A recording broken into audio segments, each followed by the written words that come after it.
okay? So it is very non-specific in terms of where it will affect. Respiratory symptoms are definitely the most common, but you can also see a mycotic means fungal infection, so a mycotic rhinitis, so a nasal infection. You can see a mycotic keratitis or an eye infection. You can see blepharitis or dermatitis, that means swelling of the eyelids or infection of the skin. Both of those things can occur. We've already seen a couple of different examples where the central nervous system or CNS was affected, and you're going to have the neurologic symptoms. You can also have these birds actually just develop congestive heart failure because their lungs are so filled with Aspergillus granulomas that they get severe hypertension, and then they go into congestive heart failure. Impaired reaction times, that's more something that you're going to see with falconry birds. The falconer is going to be like, well, he's just not quite catching the line as quickly as he normally would. He's kind of off his game. And then you might see Aspergillus as a result of your investigation. A unilateral wing droop is commonly associated with the cranial air sacs being affected, especially if you have a focal lesion on one side. The wing will kind of droop because of the infection. And repeated vomiting has also been noted with those types of cranial air sac infections. Yes? Unilateral, that means? One-sided, Yeah, sorry. one side. On one side, yep. So that's, if you had bilateral, it'd be on both sides. So, yep. Is this something that is typically taught on a bird necropsy, or only if you ask? If your avian veterinarian knows what they're doing, they will catch it on necropsy. It's usually pretty specific. Now, the one exception to that is if they had a very acute reaction. So if they had overwhelming numbers of spores, they got it really badly, they died the next day. You might not see it on the gross necropsy, but you should see it on histopathology. And you should still see some signs that would make you think of it. Your air sacs would probably start to show some changes. So the veterinarian should take samples of the air sacs and the respiratory tract. And especially if the veterinarian has asked you good questions and gotten a good history and they suspect Aspergillus, they should definitely be pushing for sending out the samples for a pathologist to evaluate. So again, another brain lesion, that's this right here, little discoloration here, can be pretty subtle. This is another one of those nasty red mold lesions. And again, another histopathology picture. So now we get down to the meat of the problem. This is where I usually come in. So someone comes in and says, my bird's sick, fix it. And in order to fix it, first of all, we have to find out what's going on and what's wrong with it. Okay, a lot of people come into their avian vet and they say, give me some antibiotics so it's fixed. Okay, this is not going to be fixed by antibiotics. There's absolutely no antibiotic in the world that's going to make Aspergillus better. And in fact, if you're treating with a lot of antibiotics or antibiotics that are tough on the system, you could potentially lower the immune system's response, making them even more immunosuppressed, and now you have another issue where the Aspergillus just gets worse, okay? So that's why your avian vet may not be super on board with the antibiotics with no diagnostics game plan, and they may warn you about possible side effects because we've seen enough of these cases, we know it can sometimes turn out not the way you want it to. The problem with Aspergillus, and this is why I hate it when I have a case come in that I think may have Aspergillus, is that there is absolutely no single test that you can run that says, yes, it's Aspergillus, okay? This is the worst, most crummiest part about this disease because everyone who brings their bird into me and wants it to get better, they want to know what's wrong with it. They want to have answers. They want to have results. If they're paying a lot of money for a lot of expensive diagnostic tests, they want something to show for it. They don't want me to come back and say, it's kind of inconclusive, but I think it might be, but maybe it's not. And a lot of times that's what I end up having to say. It's very frustrating for us as well as you guys. So please know that when we have to go through these cases, we're just as frustrated as you are about it. But Aspergillus likes to hide from the immune system. It likes to hide from the veterinarian. It's not always something that you can determine just off of a single diagnostic test. But I'm going to go ahead and go through some of the things that I would recommend if I had a bird come in that I suspected of having Aspergillus, and we'll kind of go over them. And these are things that I can almost guarantee your avian vet's going to talk to you about when you come in and you have a bird that you think might have this. So the first thing that they're going to ask you is questions about history, and they're going to be looking for that stressful event, something that caused immunosuppression, something where you have a predisposing factor in your husbandry that could potentially predispose to spore formation. And if they are also going to be asking you about chronic debilitation. Has this bird kind of been getting worse over time, or has this been a sudden onset? Another thing I'll always ask people is, has the voice changed? The reason that often will occur is these spores will often get caught in the syrinx. And so, because the syrinx has a very turbulent airflow in that area, and you can have a spore kind of get thrown into the tissues in that area, and if the bird's already immunosuppressed or has a vitamin A deficiency, then it could potentially take root and keep growing. And the syrinx being the voice box, it affects the bird's voice. So you may hear a change. It may be a change in pitch, it may be a change in volume, but you're going to notice a change if it's in the syrinx, okay? Also, another thing that we may ask about would be something like exercise intolerance. Has your bird normally been really, really robust on flying, and maybe it's not quite making it to the perches anymore? That could be another sign that there's something wrong with the cardiovascular or respiratory system. And then finally, certain breeds are a little bit more predisposed to this. There's some thought process out there that certain color mutations of birds may be a little bit more inbred and a little bit more predisposed. And also there's a couple of specific varieties of chickens that are definitely more predisposed to this. And Beltsville white turkeys, in case anyone keeps those. They're also particularly prone. So those are all things that your vet's going to ask about. Blood work is always going to be recommended, and the thing that usually sticks out to the vet at this point is your immune system is probably going to be very unhappy. So it's very common for cases of Aspergillus for their white blood cell count to be over 30,000. To give you an idea of how high that is, normal for most birds is around 10,000. Sometimes it can go a little bit higher than that if they're stressed or there's other factors involved, but a typical bacterial infection is probably not going to take you over 20,000. Things that have white blood cell counts that go over 30,000 include things like Chlamydophila, Aspergillus, and Mycobacteria, which is tuberculosis. So if your bird's blood work comes back with a white blood cell count of that high, they are definitely going to be sitting up and taking notice, and they're going to be having a serious discussion with you because your bird may have something that, first of all, could be spread to people, if it's something like Mycobacteria or Chlamydophila, and second of all, none of those things are really good. If you could say one of them is good, Chlamydophila is probably the best of them because it can be treated with antibiotics, but Mycobacteria and Aspergillus are just complete headaches to deal with. So that's one thing that they might see. Usually you're not going to see any signs of changes on the organ values unless you had infiltrative fungal disease in a particular organ. You might see elevated liver values or kidney values, something like that. You also will often have your vet recommend doing what's called a protein electrophoresis, or an EPH. And basically what that test does is it evaluates the proteins, the inflammatory proteins in the body, which are kind of an immune system marker. And certain of those inflammatory proteins will go up in response to certain diseases. It's basically giving you another picture of the immune system besides just the white blood cell count. Again, it's not specific for Aspergillus, but it can be supportive if certain levels are higher than other levels, okay?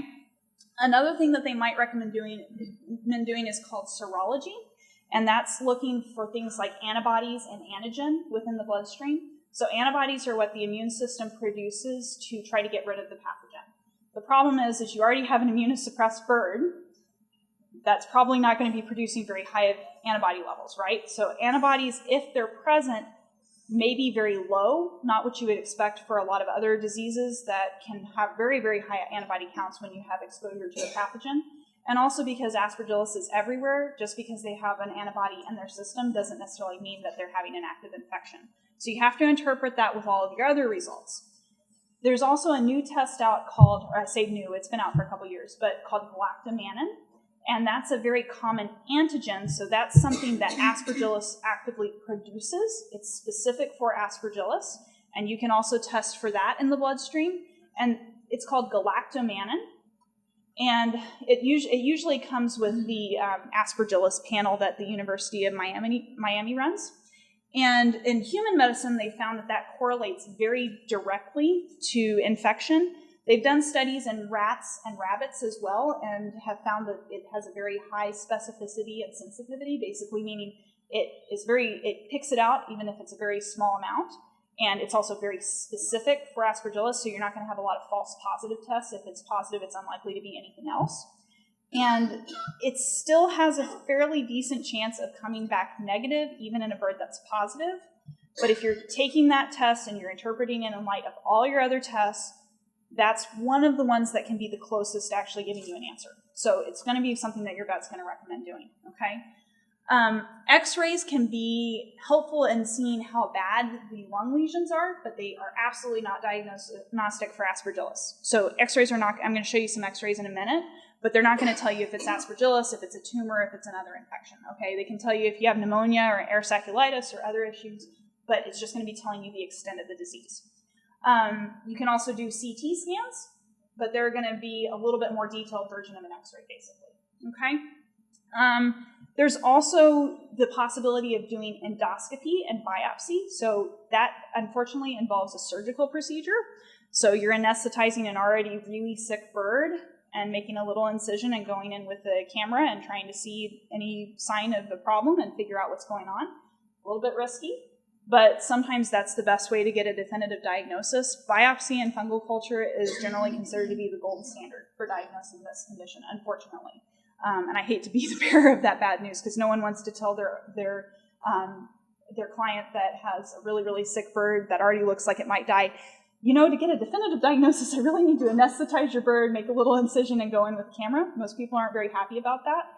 But sometimes it really is necessary, especially if you have a bird with a granuloma in the trachea. So sometimes these birds will come in and they'll be choking to death. And there are things that we can do as vets to treat that. Air sac tubes are absolutely really cool. If you've never seen one placed or heard of them before, basically you're putting a tube in the air sacs in the back part of the body where I was showing you before, and birds can breathe through those air sacs if you put a tube in. So it looks really, really cool, and it works really well. You can take a bird that's choking and dying on your table, put an air sac tube in, and they're like, oh, everything's fine. I can breathe again.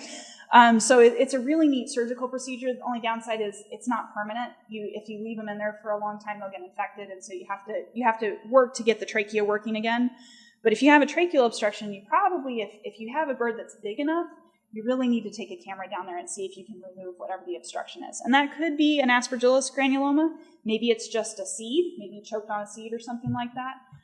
Who knows? But that's a situation where you would definitely be recommending endoscopy. Okay?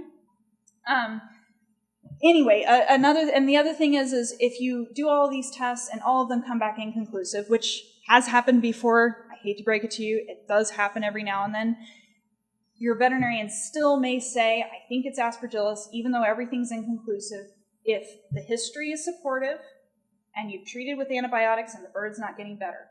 And if that happens, your veterinarian may say, well, let's try some antifungals and see what happens. Okay? So just be aware of that. So this picture is a patient that I saw a couple years ago that unfortunately had the very, very bad misfortune to have both Aspergillus and tuberculosis at the same time. And this is not one that we diagnosed antemortem. Unfortunately, it died. We found out that after he had already passed away. This was a little kike. I have a soft spot for kikes. I have 2 at home, so it's a very, very sad case. But one of the things I'm going to point out to you, see all of this black down here? That's actually because this bird was gasping for air so badly, but he couldn't get the air from the caudal air sacs out because his lungs were completely solid matted with all of this infection. So it was basically filling up in the caudal air sacs, and that's why you can see that air back there. The lungs shouldn't have these nasty white patches all through them. That's not normal. So this bird had a very, very immunosuppressed body. And chances are, even if we diagnosed it before he had passed away, we probably wouldn't have been able to save this one, unfortunately. So treatment is challenging due to a number of factors. You've already got a sick bird, you've already got an immunosuppressed bird. Now you're going to be trying to boost the immune system and kill a fungus using a lot of drugs that are usually toxic to multiple body systems, particularly the liver. So unfortunately, we don't know what the pharmacokinetics, or basically the metabolism of these drugs are in a lot of our bird species. There are very limited studies that have been done on a lot of the ones that we keep in captivity, and just because you have a cytosine and it's been tested in African gray parrots doesn't mean it's applicable to parrotlets. There's a lot of differences in background and history and genetics. So it's very possible that you could prescribe an antifungal medication and have it be toxic to the bird. Okay, There are some species that seem to be a little bit more prone to that. African grays are one of the more common ones to have problems with certain antifungals, particularly itraconazole. So it's important that your avian vet is aware of that and knows that when they're deciding on treatment methods. But it's something that you should always keep in mind when you're dealing with these cases, because there is always a possibility that the cure could be worse than the disease itself. But again, if you don't treat the disease, the animal's going to die anyway. So you're kind of at a catch-22 situation. Also, when you have those granulomatous inflammatory nodules, they don't allow drugs to go into the center of them very well. So if you have a giant granuloma in the middle of a bird's lung or air sac, your drugs may be able to get through the outer core, but they're not going to, or the outer shell, but they're not going to hit the core necessarily. So that means you either have to treat for a really, really, really long time while it slowly, slowly whittles away with that giant granuloma, or you have to go in and surgically remove the granuloma and then treat the residual area and hope you got it all. So neither of those are necessarily great options, because the longer you're treating with antifungals, the higher your risk of side effects. So the other thing is again, you're fighting the body itself. You're fighting the immunosuppression. You're fighting whatever other disease processes are ongoing. And a lot of these birds come in after they've been sick for a really long time because they've hidden their symptoms. And everyone really, really wants to catch symptoms as soon as they show up, but even the best of us sometimes miss them. And by the time they actually start showing symptoms, they're often so sick it's very difficult to turn them around. Usually, if you have a case that you catch and you're trying to treat and you've gotten a diagnosis, or at least a presumptive diagnosis, you think you know what it is, you're going to treat in multiple ways. Okay, so you're going to use oral antifungals is probably going to be the primary thing that you're going to do, but you're also going to use topical antifungals if possible. So we, at my hospital, a lot of times we will do nebulization therapy with these birds, and I've seen really, really good response to treatment with that. You can nebulize antifungals and antibiotics to them. The nice thing about nebulization is those medications usually don't get taken up as much in systemic circulation, so you avoid some of the side effects. The downside to them is they're only going to treat the respiratory tract. So if you have lesions elsewhere in the body, it's not going to do you any good. But you can do nebulizations and oral antifungals and maybe do a lower dose of the oral antifungals and potentially still be effective.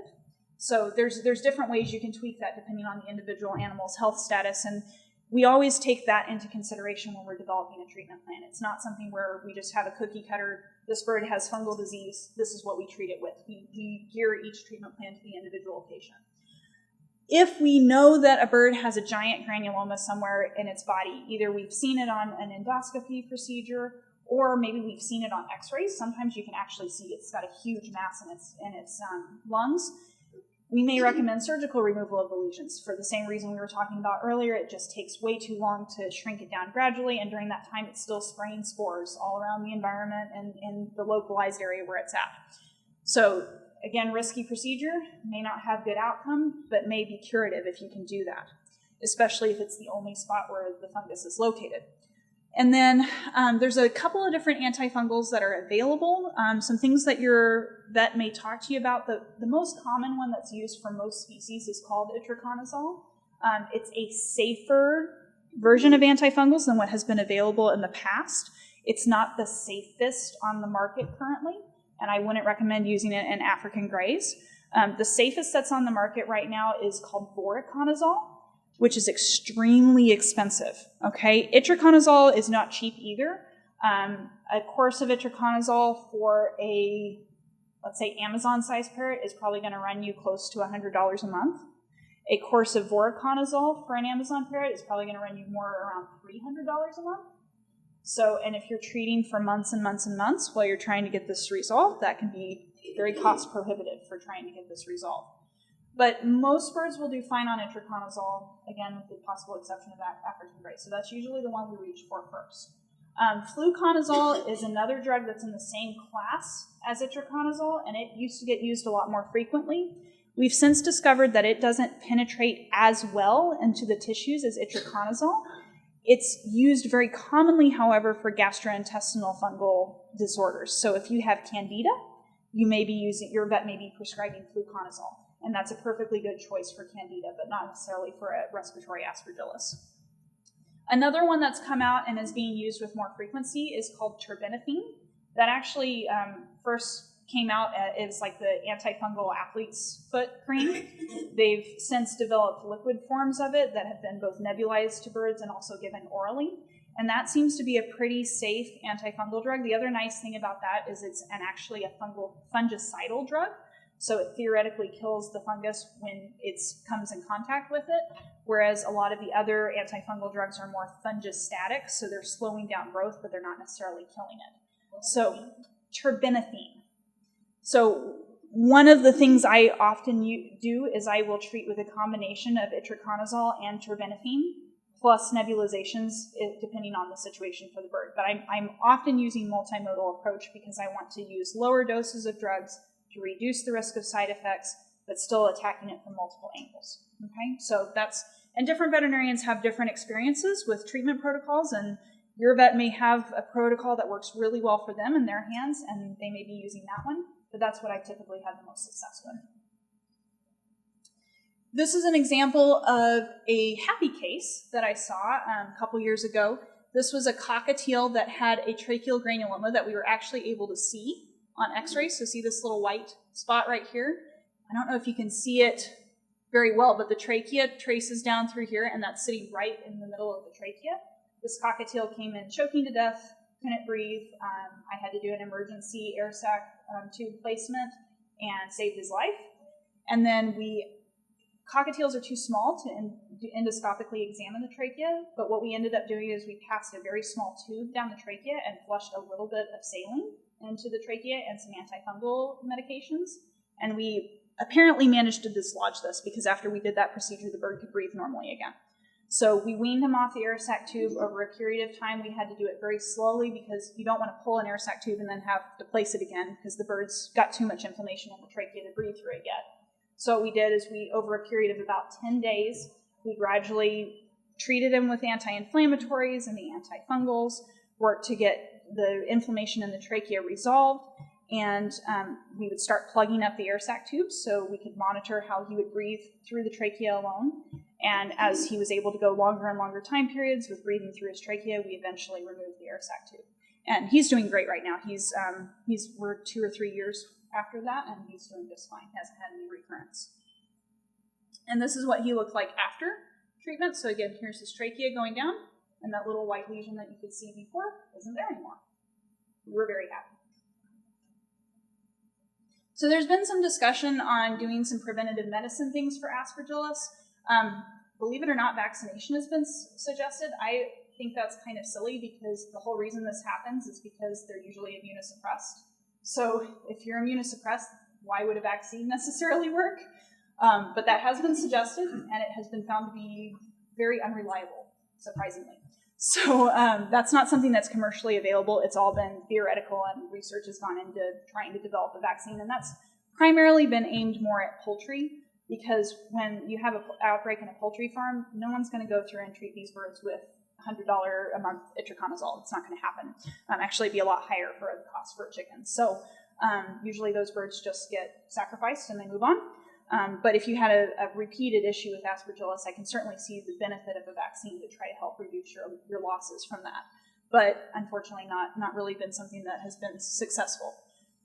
They've talked about doing immune stimulants with birds that are actively dealing with infections, and again, that has not been proven to be very successful. They've talked about things like interferon, and that is not really clearly, hasn't been fully studied yet, so that may have some promise in the future. Interferon is something that is used commonly in viral infections to try to help stimulate the secondary immune system, but again, not very well studied in birds. The other one that they've looked at is a drug called lambendazole, which can sometimes cause stimulation of the immune system, but that was not very effective. The biggest things that I would say for a take-home message, if you're going to prevent this, avoid the environmental conditions that predispose to it, and keep your birds from getting immunosuppressed by minimizing stress and giving them very, very good husbandry care. That's really the best thing that you can do for them. If your bird is healthy, if your bird's immune system is healthy and they're not dealing with other secondary infections, you're going to be fine. This is not something that is likely to affect your flock if you're practicing good sanitation, good husbandry practices, and your birds are healthy. But If it happens, you're also not a terrible bird owner, because it does happen to a lot of people. And if it does happen, just realize that you need to get to a vet as soon as possible. You're in it for the long haul. You're going to be treating for a really, really long time, and the outcome is very, very guarded until you see how the individual bird responds. I have one bird that I've been treating for 7 months now with antifungals, and it took us a really, really long time to decide that he had a fungal infection. I actually thought he had mycobacteria for a long time. He had a lot of the symptoms that were suggestive of it, but he kept coming back negative on testing, and he was negative for everything related to fungal disease. I couldn't find anything that looked like fungal disease at all on him, except for the fact that he kept having a really high white blood cell count. And I finally just told the owner, let's try antifungals and see what happens. And within 3 weeks of starting antifungals, he's a different bird. He's gained almost 100 grams since he started treatment, and you wouldn't recognize him if you saw him now. So sometimes we get lucky and we make a guess like that, but it's not always as straightforward as a lot of other disease processes are. So does anyone have any questions about Aspergillus infections?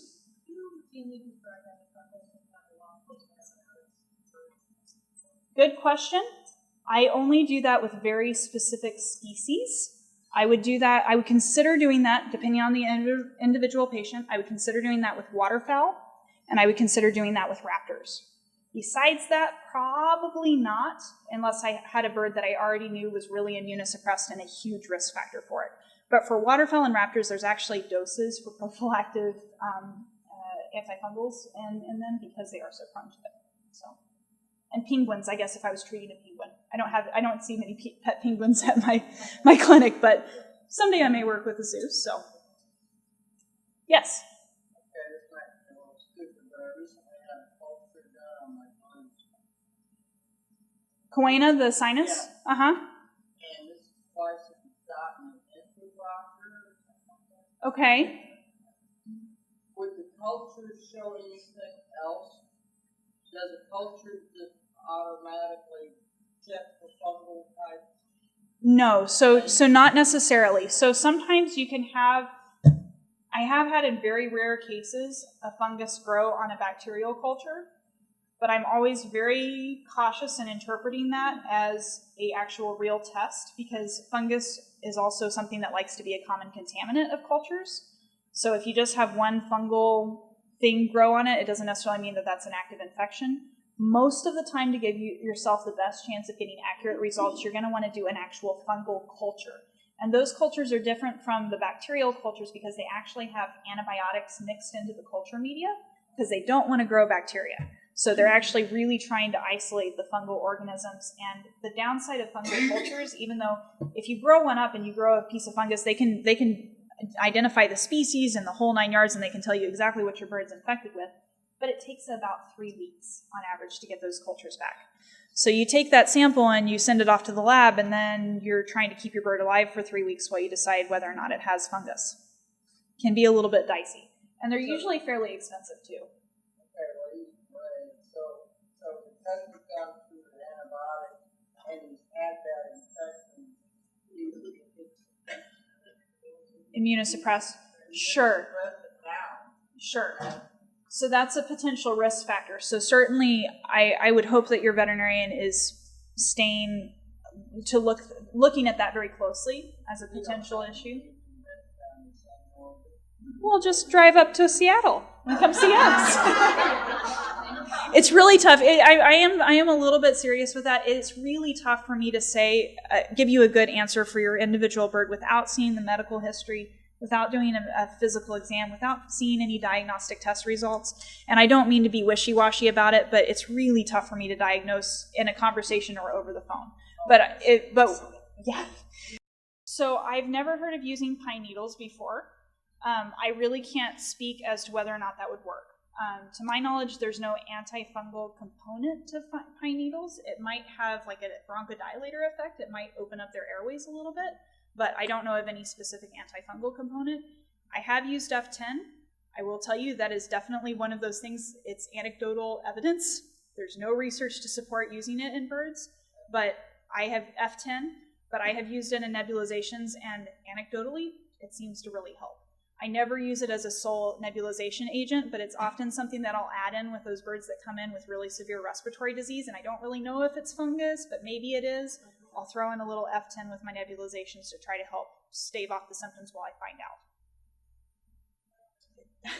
Can you guys catch me later? I think I'm getting shoved off. Well, don't go away yet. We have a gift for you, Dr. McLaughlin.